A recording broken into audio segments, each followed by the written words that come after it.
Is Python dynamically typed? First of all, what is dynamically typed?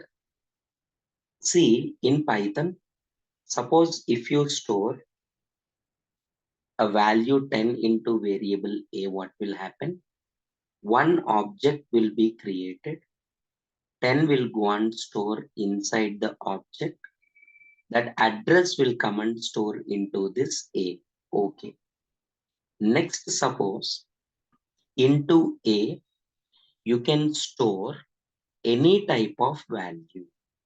Suppose 23.45 is a different type. Then what will happen? It will create another memory location for storing that value, and that address will come and store into this one.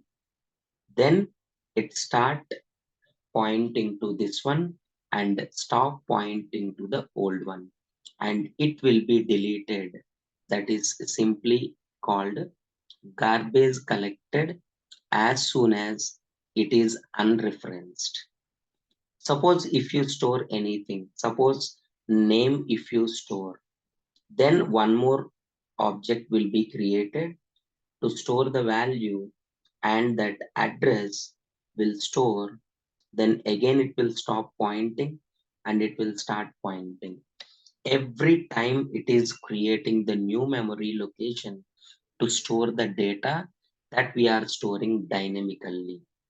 This is what we called dynamically typed.